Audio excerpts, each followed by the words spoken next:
आशा करता हूं आप सब बहुत अच्छे होंगे। मेरा नाम है सिद्धांत अग्निहोत्री, स्टडी ग्लोस पे आपका बहुत बहुत स्वागत है। F-16 जो पाकिस्तान को दिया है अमेरिका ने, ये देखिए धोखा तो नहीं कहेंगे, बहुत लोग उसको धोखा कह रहे हैं। भाई क्या धोखा है तुम मुझे बताओ। फॉरेन पॉलिसी है, no permanent friends no permanent enemies, सिर्फ परमानेंट इंटरेस्ट है। आप अमेरिका के ऊपर कभी भरोसा कर ही नहीं सकते, वो सब कुछ अपने मतलब के लिए करता है, सब कुछ, ठीक है। आप बिल्कुल उस पर भरोसा नहीं कर सकते। और भारत स्टैंड तो वही है ना, खुद से ही यहां पे सबको निर्भर होना पड़ेगा। ये लाइफ लेसन भी है कि आप जो हो खुद के ही बलबूते हो। कुछ हैं जो आपको सपोर्ट करेंगे, लेकिन ज्यादातर आप यही मान के चलिए कि आप उनके ऊपर भरोसा बहुत ज्यादा नहीं कर सकते। तो आप अमेरिका तो एक दोगला, तो तेरा दोगलापन में यही निकाल दूंगा, वो अमेरिका का हिसाब किताब है, ठीक है। तो पाकिस्तान पाकिस्तान पाकिस्तान, अब देखिए अमेरिका की कृपा हुई तो पाकिस्तान को IMF से लोन भी मिल गया। अभी आपने देखा कि मसूद अजहर, ठीक है, जैश ए मोहम्मद का चीफ, वही परसों ही पाकिस्तान ने बोला कि ढूंढ के लेके आओ, बल्कि पाकिस्तान के बहावलपुर में छुपा हुआ है वो। फिर उसके बाद F-16 भी मिल गया। तो ये सब कृपा है, किसकी कृपा आ रही है? अमेरिका की। अमेरिका की कृपा है। क्यों कृपा है? इमरान खान चले गए, शहबाज शरीफ आ गए। भाई यहां पे कमर जावेद बाजवा ने IMF का लोन दिलाया और शहबाज शरीफ को अमेरिका ने मदद की। भारत से सोचा बढ़िया रिश्ते होंगे। अभी नरेंद्र मोदी ने ट्वीट किया था कि हम चाहते हैं, मतलब हमको बहुत दुख हुआ है, पाकिस्तान में जो फ्लड आया वाकई में बहुत बड़ी त्रासदी थी। शहबाज शरीफ ने भी बोला कि ट्रेड बढ़ाएंगे, लेकिन कुछ हुआ ही नहीं उसका। उसके बाद वो ठंडा पड़ गया और अमेरिका बाजी मार ले गया। तो ये अमेरिका जो है वो F-16 जो दे रहा है, उसमें भारत ने आपत्ति जताई है, बहुत पहले से जता रहा है। 2+2 मीटिंग में आपत्ति जताई है। राजनाथ सिंह ने ये बोला कि बहुत अच्छा प्रोडक्टिव, ये तो शुरुआत में बोलते हैं, आप ऐसे थोड़ी ना बुराई कर दोगे। अब तो पहले अच्छी चिकनी चुपड़ी बातें करोगे ना कि अरे मजा आ गई यार, दो यार मिल बैठेंगे तो अच्छा कॉन्वर्सेशन हुआ।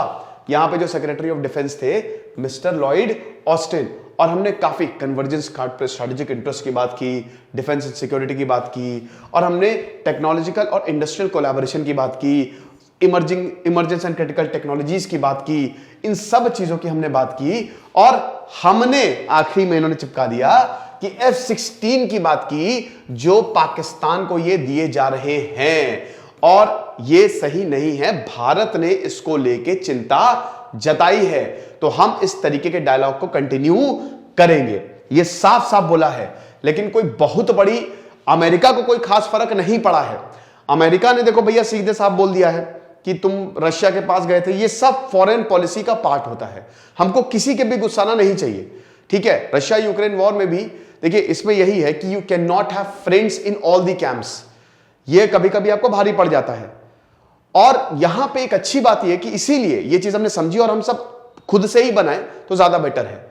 दूसरों की मदद लें लेकिन खुद से ही बनाए, क्योंकि रशिया और अमेरिका ये दोनों ही हथियार बेच बेच के अमीर हुए हैं, स्पेशली अमेरिका, ठीक है। वर्ल्ड वॉर में भी अमेरिका आया नहीं था, वो तो उसका मतलब था वो इधर पे भी हथियार बेच रहा था, उधर पे भी हथियार बेच रहा था। फिलहाल आप NCERT का कोर्स ले, बहुत ही शानदार हमने कोर्स बनाया है। हिस्ट्री आपको बहुत अच्छे से समझ में आ जाएगी, ओल्ड और न्यू NCERT दोनों ही हम कवर करेंगे। आगे बढ़ते हैं। अब देखिए अमेरिका और पाकिस्तान डील की हम बात करते हैं सबसे पहले तो, और इसी में स्लाइड बाय स्लाइड हम चलेंगे, मैं आपको सारी डिटेल्स आपको बता दूंगा। तो डोनाल्ड ट्रंप ने इसको कैंसिल कर दिया था। डोनाल्ड ट्रंप देखो 2018 में डोनाल्ड ट्रंप ने बोला कि फर्जी में पैसे दिए जा रहे हो अमेरिका को, पाकिस्तान को, फर्जी में तुम ये सब क्या है, ये इतना जो बिना बात के स्पेंड करे जा रहे हो बेवकूफों की तरह। तो 2018 के बाद पाकिस्तान और अमेरिका के रिश्ते बहुत ही खराब हो गए। फिर इमरान खान को एंटी अमेरिका भी समझा जाता था। इमरान खान ने तो साफ बोल दिया कि भैया, वो तो अभी भी बोलते हैं इंपोर्टेड गवर्नमेंट है ये, वो तो अमेरिका का पूरा सपोर्ट है।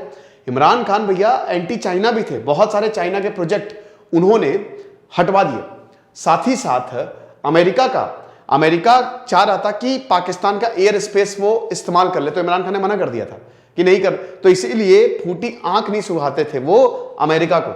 हालांकि इमरान खान ने पब्लिकली कभी ये नहीं बोला, वैसे बोला भी है जब वो प्रेस कॉन्फ्रेंस कर रहे थे, लेकिन ऐसे वो बोलते हैं कि मेरी कोई दुश्मनी नहीं है अमेरिका से, हम एक दूसरे के ऊपर डिपेंडेंट है, ठीक है। तो ये जो डिफेंस सिक्योरिटी कोऑपरेशन था, ये अभी 7 सितंबर को दोबारा से इसको रिन्यू किया गया है।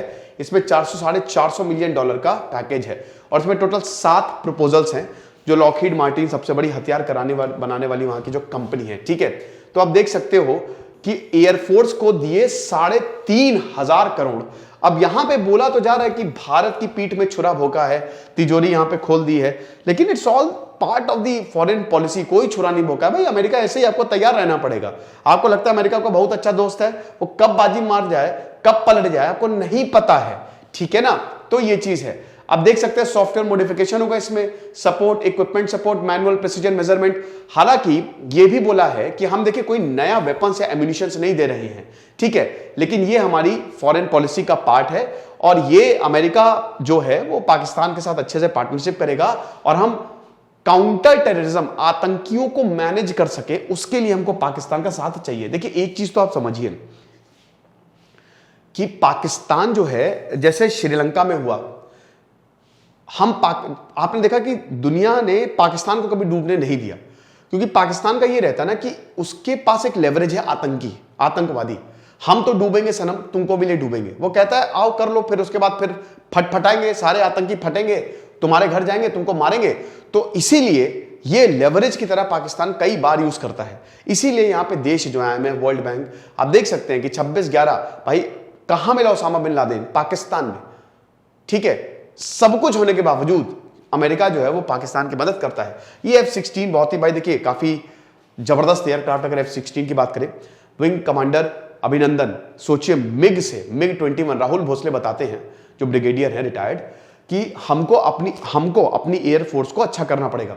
विंग कमांडर अभिनंदन के जो मिग को नीचे लाए थे ना, वो F-16 ही था जो अमेरिका ने दिया था पाकिस्तान को। लेकिन उसके बावजूद आप समझिए कि मिग से भी पाकिस्तानियों के छक्के छुड़ा देते। मिग हमारा कितना पुराना है, तो हमको भी अपनी एयरफोर्स कैपेबिलिटी को जो है वो अपग्रेड यहां पे करना पड़ेगा। आगे बढ़ते हैं।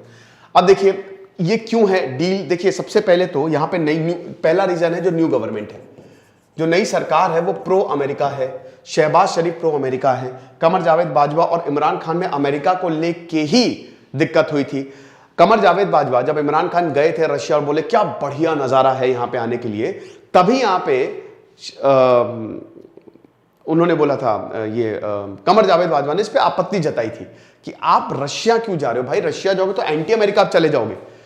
और उसी के बाद चीजें बहुत ज्यादा गड़बड़ा गई थी, है ना। तो पहली तो जो नई सरकार है वो प्रो अमेरिकन है। और क्योंकि अगर देखिए वो अमेरिका नहीं बोलेंगे तो पाकिस्तान डूब जाएगा। अभी हमने देखा कि IMF ने भी लोन जो है वो दे दिए पाकिस्तान को। दूसरा पॉइंट ये है, अभी अयमान अल जवाहरी को काबुल में मारा गया, ठीक है, सिराज हक्कानी के सेफ हाउस में। तो इसमें यहां पे ये बोला जा रहा है कि या पाकिस्तान ने तो इनपुट्स दिए हैं भाई। इमरान खान ने बोला कि आप हमारा एयर स्पेस नहीं यूज कर सकते, ड्रोन से मारा गया यहां पे। तो ड्रोन पाकिस्तान होके गया था। अफगानिस्तान ने यही तो पाकिस्तान को बोला कि तुम अपनी धरती का इस्तेमाल होने दे रहे हो हमारी धरती पे मारने के लिए। वार्न किया बकायदा पाकिस्तान को कि तुम अपनी धरती का कैसे इस्तेमाल होने दे सकते हो। इसमें सीधा पाकिस्तान का हाथ था। तो उससे अमेरिका जो है वो बहुत ज्यादा खुश हो गया है कि आपने हमारा साथ दिया, ये हमारे लिए बहुत अच्छी बात है। देखो ताजिकिस्तान से ड्रोन जा सकता है, ईरान से कभी अमेरिका, भाई ईरान और अमेरिका की तो बनती ही नहीं है, तो ईरान तो अपना एयर स्पेस कभी देगा ही देगा नहीं, ठीक है। अफगानिस्तान से चली गई है, कतर से बहुत दूर हो जाएगा, आसानी से ट्रैक हो सकता है। फिर उसके बाद भारत अपना एयर स्पेस कभी यूज नहीं करने देगा। तो सबसे पास में कौन है? पाकिस्तान। तो पाकिस्तान ने मदद की यहां पे अल जवाहिरी को मारने के लिए, जिससे बहुत ज्यादा खुश हुआ अमेरिका, खुश हुआ, ये चीज है। और वही जैसा कि मैंने बताया कि यहाँ पे जनरल कमर बाजवा और ISI head lieutenant Nadeem Anjum जो है वो लगातार अमेरिका के इंटरलॉक्यूटर्स के साथ कांटेक्ट में हैं। अभी आपको पता है अमेरिका और बाजवा, यहाँ पे अंजुम जो है वो अमेरिका गए थे और बाजवा भी अभी यहाँ पे जो IMF का पूरा पैकेज है उन्होंने मदद की थी। एक और चीज बता दो, अभी भारत में भी आपको पता है 2+2 समिट हुई थी। फिर अभी आज वहां के लिए समरकंद के लिए निकल गए हैं SCO मीट के लिए। उसमें पुतिन भी आएंगे, उसमें शहबाज शरीफ भी आएंगे, उसमें आपके शी जिनपिंग भी आएंगे। तो हो सकता है नरेंद्र मोदी वहां पे भी मिले। और अभी आने वाली समिट भी बड़ी इंपॉर्टेंट मिलने वाली है, अमेरिकन समिट है, पुतिन से भी मिलेंगे। तो सब भी काफी ज्यादा इंपॉर्टेंट होने वाली है। फिर उसके बाद अगर हम देखो तो यहां पे चाइना को भी काउंटर करना है, क्योंकि जो JF-16 है वो चाइना ने पाकिस्तान को भेजे हैं। JF-16 चाइना का एयरक्राफ्ट है और चाइना जो है वो लगातार इस एयरक्राफ्ट को बेच रहा है। अब जो अमेरिका है वो कभी भी बर्दाश्त नहीं करेगा कि हमारा मार्केट बिगड़े। तो इसीलिए कुछ भी करके इस JF-16 थंडर फाइटर जेट्स को खत्म करना है और हमको देने हैं इनको F-16 एयरक्राफ्ट, ठीक है। तो ये चीज है। आपको बता दो कि F-16 अभी पाकिस्तान में भी बनना शुरू हो गया है, पाकिस्तान में भी बनाया जा रहा है, ठीक है। तो राफेल तो जो भारत के पास है ये तो भाई बहुत ही जबरदस्त है, तो मेड इन चाइना है। मेड इन चाइना का आप सामान देख ही सकते हो, उस पर आप बहुत ज्यादा रिलाय नहीं कर सकते। अब अमेरिका का क्या कंसर्न है, आप देखिए, जब भारत ने ये आपत्ति जताई कि आप तो गलत कर रहे हो ना, हमारे साथ पीठ में छुरा भोंकने की ऐसी, ये तो गलत है, कोई फर्क नहीं पड़ा। यहां पे कोई भी मेंशन था ही नहीं इंडिया डिस्प्लेजर का, जो भी बाइडेन एडमिनिस्ट्रेशन ने, कुछ नहीं यहां पे। और ये फॉरेन पॉलिसी का हिस्सा है, बायलैटरल कोऑपरेशन, यहां पे सीधा सीधा बोल दिया, आर्टिफिशियल इंटेलिजेंस और बाकी चीजों की बात की, लेकिन यहां पे F-16 की कोई बात ही नहीं है, ठीक है। तो अमेरिका को कोई खास फर्क यहां पे नहीं पड़ रहा है। फिलहाल ये सब चीजें मैं आपको बता ही चुका हूं, इंडिया को भी अपग्रेड करना पड़ेगा और इंडिया अपनी एयरफोर्स को अपग्रेड कर भी रहा है, लेकिन ये F-16 देने का जो डिसीजन अमेरिका का वो बहुत अच्छा नहीं है, क्योंकि आप एक ऐसे देश को मजबूत कर रहे हो डिफेंस देके। अगर वहां की सरकार स्टेबल होती तो बहुत बढ़िया था, लेकिन वहां की जो सरकार है, वहां की जो आर्मी, वो अपने लोगों के लिए तो सोचती नहीं है। वो जितना पैसा आता है वो सब उसी में, उनके लोग मरे जिए कोई फर्क नहीं पड़ता। लोग कभी बुरे नहीं होते हैं, लोग बहुत अच्छे होते हैं, ठीक है, लेकिन बुरी यहां पे सरकारें होती हैं। तो इसीलिए एक स्टेबल सरकार को अगर आप चीजें नहीं दोगे तो प्रॉब्लम होगी, मतलब दोगे तो प्रॉब्लम होगी। तो आई होप ये लेक्चर आपको पसंद आया होगा। कुछ नहीं पढ़ते रहिए, जैसे सिद्धांत अग्निहोत्री, साइनिंग ऑफ।